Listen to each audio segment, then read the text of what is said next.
Final weekend of October is here, and we've been playing football for a full 2 months now.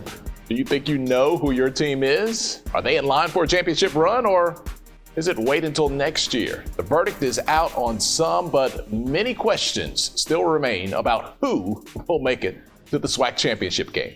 Welcome to Pepsi SWAC Game Day, Week 9. I'm Tolly Carr. We're going to talk about it. Charles Bishop joining us in a few. We also have highlights from the cross-country championship this week. But first, a big thank you to all of our sponsors. Pepsi, official partner of the Southwestern Athletic Conference. GM, proud sponsor of the SWAC. Home Depot, proud sponsor of the SWAC. Academy Sports and Outdoors, official sporting goods and outdoor retailer of the SWAC. And Nike. Just the 4-game schedule last weekend. Jackson State with the win over Mississippi Valley State. Alcorn State rolls over UAPB. Southern and Bethune-Cookman have a tussle in Jacksonville, and FAMU gets it together late against Texas Southern. Those are the scores bringing us up to date. Let's see now visually how it all unfolded on the field. Plus, we'll hear from our coaches heading into this weekend's action. Southern University goes out east, but it's a neutral site game in Jacksonville. BCU and the Jaguars playing where the NFL Jaguars play, but BCU fires first. Luke Sprague with the hookup to Amari Stewart, 7-0 Bethune-Cookman. Southern would tie the score in the second quarter. Harold Blood comes through with a 6-yard touchdown. Watch the footwork in the pocket and then the scramble. In the second half, Southern puts it away with touchdowns in the third and fourth quarters. Jaguars win it 28-18, keeping pace in the SWAC West. I had an opportunity to go down to Jacksonville, Florida, and play at the Jacksonville Jaguar Stadium, which was a great experience, I think, for both teams to have that opportunity to play in the NFL stadium. But more importantly, I went to go play against a tough football team. Coach Woody had those guys ready to play. Fortunate enough, we were able to make a couple more plays than what they did and came out with the victory. FAMU at Texas Southern this past weekend, quite a struggle for the Rattlers. The Tigers put together touchdowns in the first and second quarter to take a 14-0 lead early in this one.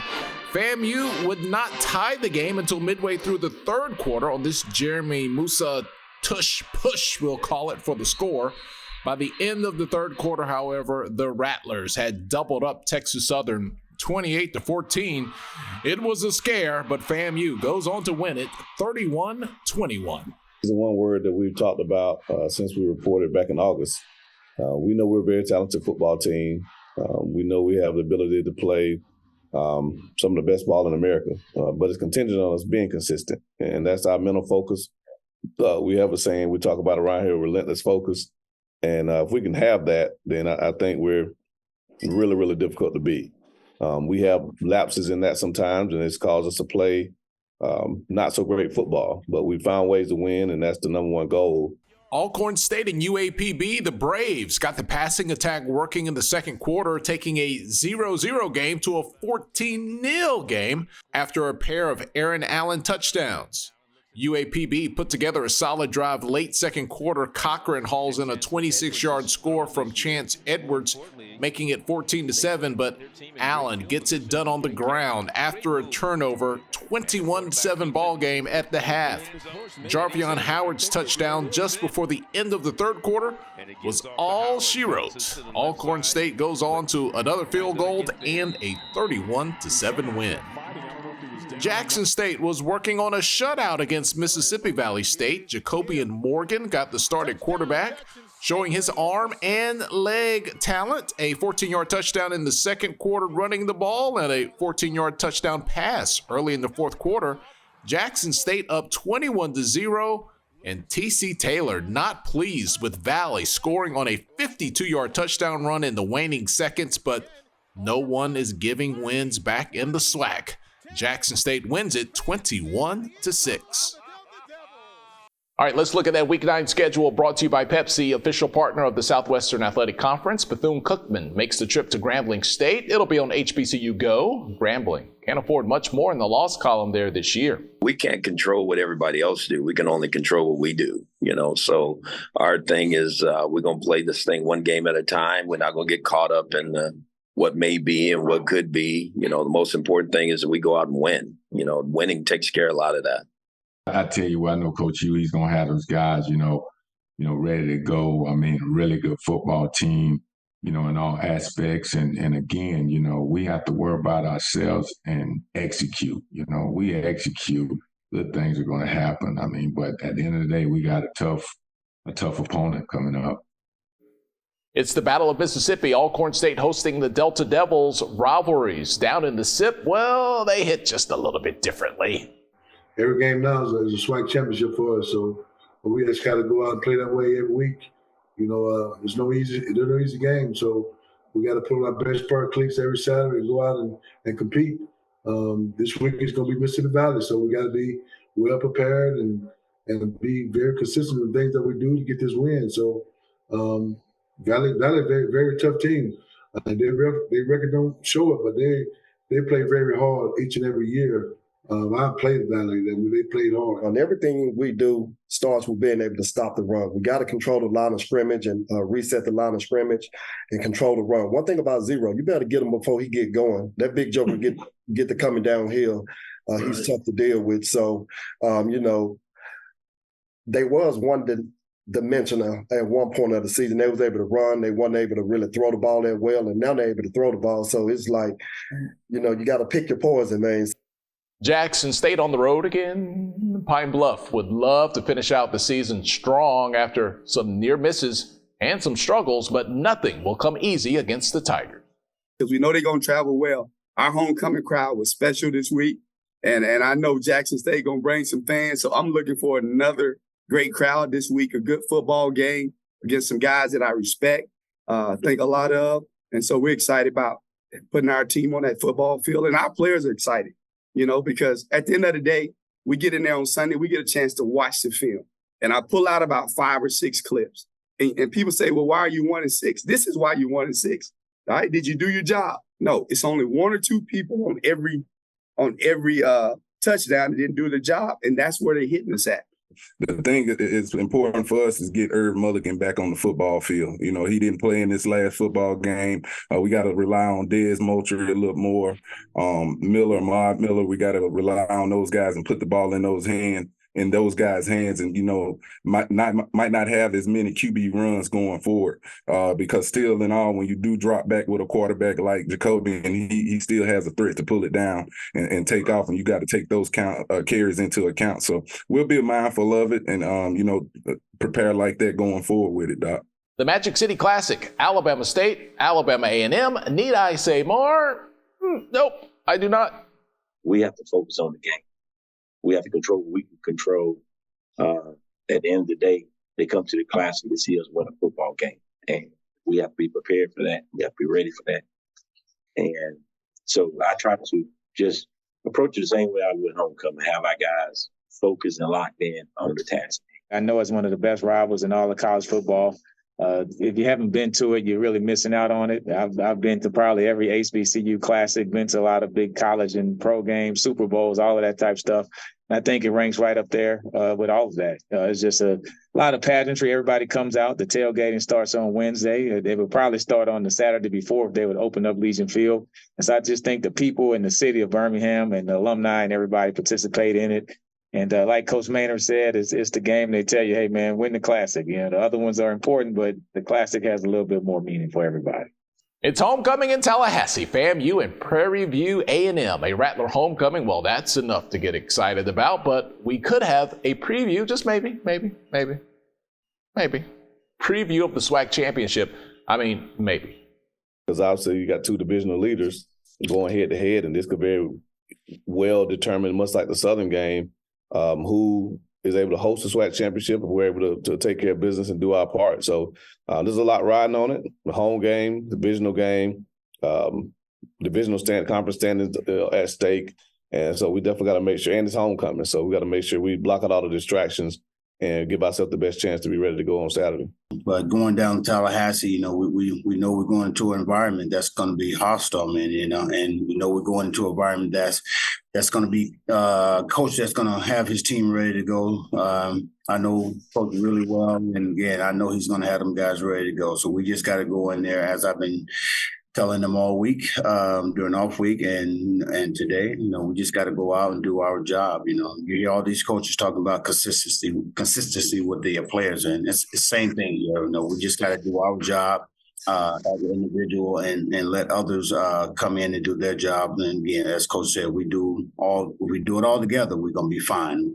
Texas Southern really shocked Southern last season. That game was 24-0 Texas Southern. Will the Jags be ready for some payback against the Tigers? We don't look in the rearview mirror. You can't get that game back. You can't get last year back. It's a whole new year, a whole new team. So we focus on what we can control right now, and that's to go out and play a good Texas Southern football team that's coached by a great coach and Coach Kendrick Grimes is a really good player. Runs the ball extremely hard. He's very talented. So is Mr. Blood. He can throw it. He can run it. They're a tough offense to stop. I know Coach Dooley likes to put it in the air and play real fast, and hopefully, we can compete and keep the score down and give ourselves a chance to win it in the end. All right, let's bring in our guy now. Charles Bishop, you have waited long enough. Chuck, welcome to the conversation, man. I think that's a good starting point. SWAC West, we talk about it every week. We'll put the standings on the screen now, brought to you by GM, proud sponsor of the SWAC. All right, we got Southern, we got Alcorn State, we got Prairie View A&M, all 3-1 in the conference. Grambling State just right there, stone's throw away at 2-2.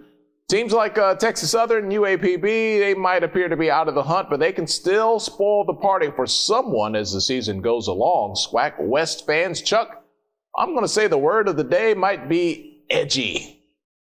I think that is definitely the word of the day. When you take a look at Southern, Alcorn, Prairie View, Grambling, all within the thick of things, I think their fans coming down the stretch, like you said, they're going to be on edge every week. So it's going to be a lot of great football going down the stretch.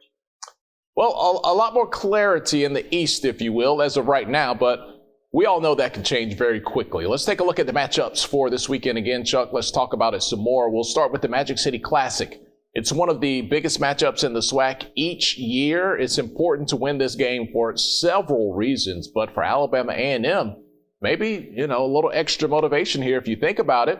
They have yet to play FAMU this year. They play them next weekend, so they can beat Alabama State and then defeat FAMU. That will be a real clutch move. But let's not get too far ahead of ourselves. We got to go to Birmingham first. A&M, Bama State, that's the top 3 defense. The number 1 offense in the SWAC. That should be worth the price of admission, Chuck. Definitely worth the price of admission. And when you take a look at Alabama A&M, they seem to have really broken out against Grambling, 45 points in that game. Xavier Langford, he rushed for 193 yards. And then you also had Donovan Eaglin. He also rushed for 97 yards in that game. So Alabama A&M, they really look like they've turned the corner offensively, but they're going against one of the better defenses in the SWAC. You talk about Alabama State, 3rd-ranked defense in the SWAC. They're big, they're physical, they're long on the outsides. And then you got Bubba Adams there in the middle, 2nd leading tackler in the SWAC. This is going to be a great game. All right, we got Mississippi Valley State versus Alcorn State. Alcorn should be the heavy favorite here if you look at the stats, but this is one of those games, Chuck, that just might mean a little bit more because of that in-state rivalry. So you don't know what you'd get on the field this week. Might be some extra effort out there. Look, it wouldn't be out of the question for Valley to trip up Alcorn State. We've seen stranger things, but maybe not likely when you look at the records. You are what your record says you are, but Alcorn, they're going to have to stay focused here if nothing else.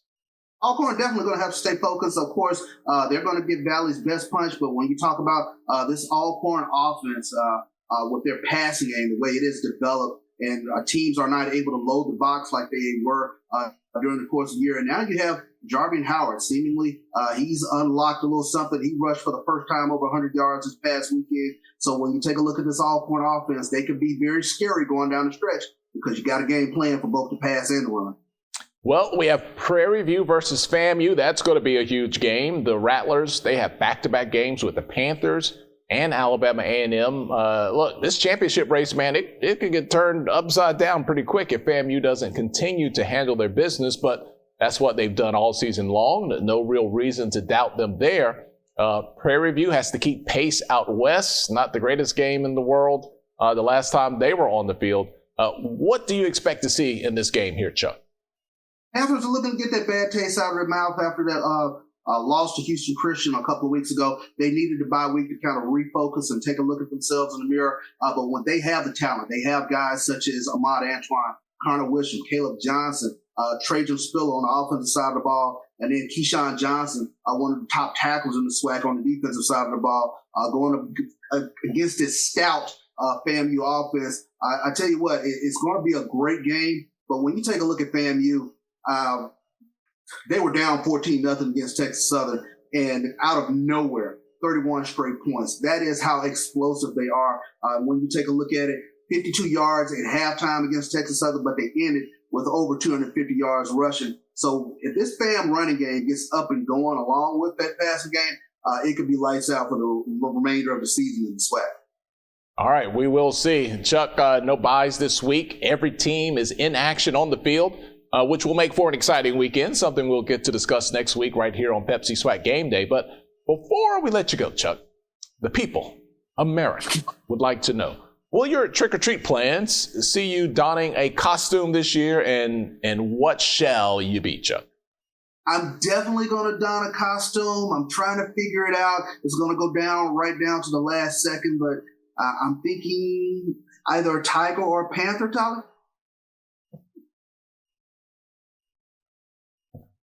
Oh my! Here I was thinking you were going to say Friar Tuck, and you go with SWAC mascots.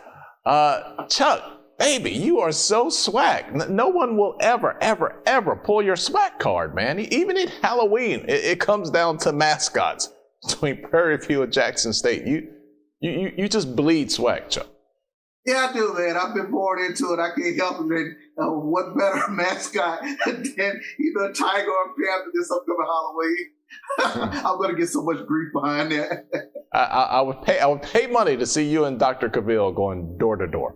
It would do my heart good. Exactly. All right. Thank you, Chuck. Here at Pepsi SWAC Game Day, we like to run our mouths, as you can see. But earlier this week in Tallahassee, there was some actual running happening.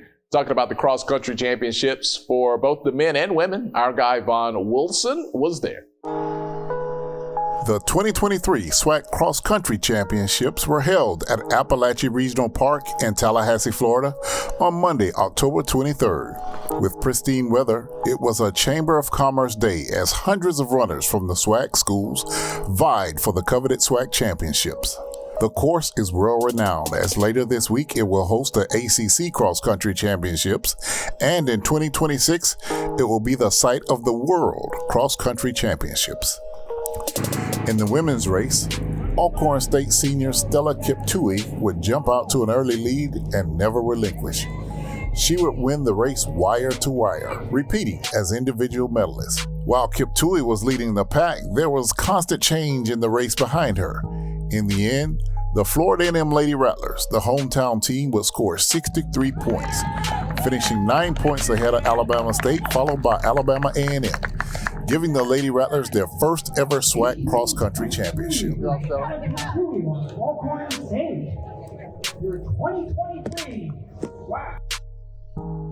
On the men's side, Alcorn again had the individual medalist in Kelvin Kipkemboy. He would clock 26-16 in the men's 8K to win by more than 30 seconds over the nearest competitor. Texas Southern's Jose Gonzalez will pull in second place at 25-53 and lead his team to victory as the Tigers would send their five across to score 53 points and a victory. Prairie View would win second as the Panthers scored 66 points, and the Braves from Alcorn would take third with 90 points.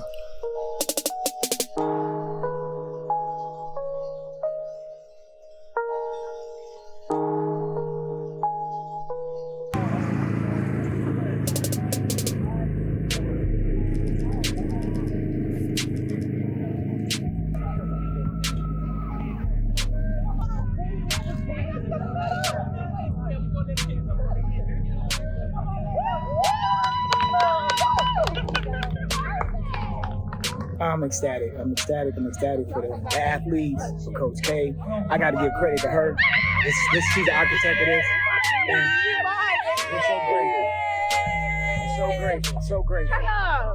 So grateful. We're so grateful. Thank God. Thank you, everybody, for the support. 220 Club, 80 Sykes, 80 Mike. We appreciate it. And you predicted this, Coach. You boldly came out and said that you were going to take this championship. What made you see this in the team? This is what we trained for. This is what, FAMU gave me an opportunity to do, and we're accepting nothing but this. This is our drive for 5. We started this number 1, and we got 4 more to go. It was an amazing experience. They have worked very hard, came in day 1, said the goal was not just to improve in conference standings, but to go from 8th to 1st, and they did just that. I'm extremely proud of them. Everybody came out, gave everything they had today. I couldn't have asked for more. How great does it feel to make this history, the first SWAC cross-country championship for FAMU? It feels, again, amazing. Came in with a goal, and that was definitely one of them. Well, these are just things that are out of control. And so basically the whole day yesterday, I was just trying to get the guys to understand that some things are not in our control. Our first flight out of Houston got delayed, and that automatically made us miss our layover flight in Charlotte. And so we all got put on standby, and unfortunately, we just could not get the pieces together. But you know what? We came up with a plan. We got half the team here early, and then the other half a little bit later. But again, I just kept telling the guys, hey, certain things we don't have control of, but let's control what we can control, which is our mindset. Funny story, we ran in the airport. We did our shakeout in the airport. So we just knew that we had a talented group and that we were going to show up and do our best. And if we did that, then the outcome would be great. So. They did an outstanding job. The coaches, our players, everyone pulled together. As you know, we had some trying times even just getting here to compete in the championship. And to be honest, I was really, really nervous about the recovery of that, getting here so late. But I got to give great credit to our student athletes, man. They brought it today, they persevered, and they did exactly what we came here to do, and that's to win the championship. The SWAC has been trying to upgrade their championships, and the site where we're at now will host the 2026 World Cross Country Championship. How awesome is it for the sports that are not the mainstream sports to get an opportunity to be at a world-class facility? Oh, it's important. It's important. I applaud the SWAC, the conference office, what they're doing. All the students are important to us, when you're talking about under the athletic umbrella at Texas Southern University. And we value all of them. And we want all of them to be able to come to special venues as this so they can experience first-class, facilities. We got 3 delayed flights yesterday. That didn't stop us. We wound up in the airport. We had 100 to go. We were down. That didn't stop us. That's what it takes, y'all. Focused mind. A focused mind. We did our thing. Now we rest. Indoors. Indoors, y'all. Indoors. Well, it's extremely important. Part of our strategic goals and objectives. Visit Tallahassee has done an excellent job. This course, one of the best in the nation, and it's fitting for the Southwestern Athletic Conference. Well, obviously, with Florida A&M and Bethune-Cookman coming in, Bethune women won it last year, FAMU women won it this year, it brings that extra level of competition to an already competitive field. Our coaches and our schools and administrators have put a lot of emphasis on cross country, and you can see it by the increased scores. When I say increased scores, as far as the times are going down, we're becoming more and more competitive, and we're going to be absolutely competitive on a national level. That is the reason why it was important for us to be able to run on a field such as this, because this is the host of nationals, and for us to be able to get that opportunity, again, fitting for our student athletes. So as we continue to grow the sport of cross country, we put a lot of resources in it, and our schools have really embraced it. So I'm very pleased as to where we are in the trajectory of this conference. With a winning score of 63 points from right here in Tallahassee, Florida, Florida A&M, the Rappers.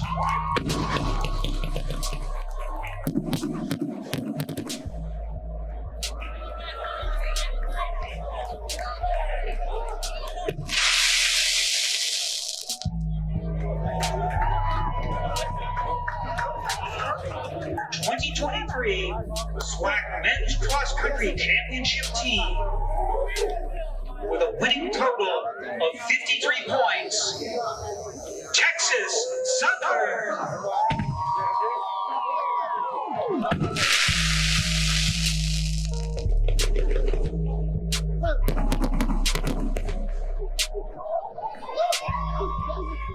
Time now for the SWAC Players of the Week. Alcorn State's Aaron Allen and Malachi Bailey, along with Jackson State's Jacobian Morgan, collecting honors this week. Allen, your Offensive Player of the Week, 14 of 26 pass attempts for 219 yards and 2 touchdowns during Alcorn State's win over UAPB on Saturday.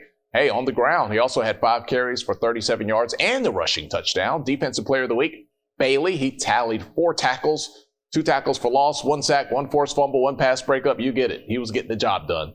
Throwing the quarterback hurry as well, and that big win for Alcorn State over UAPB. Newcomer of the Week, Jacobian Morgan. He threw for a touchdown and rushed for a touchdown during Jackson State's win over Mississippi Valley State on Saturday. He tallied 10 rushes for 75 yards and a touchdown, and he threw for 141 yards and a touchdown. He connected with 9 different receivers. Well, that's it for today's show. Enjoy the Classic if you're down in Birmingham this week. Rattler homecoming. Be safe down in Tally, and wherever you might be in the SWAC this weekend, even if you're donning a costume like Chuck, just be careful and enjoy yourselves. I'm Tyler Carr from Atlanta. We'll talk to you next week.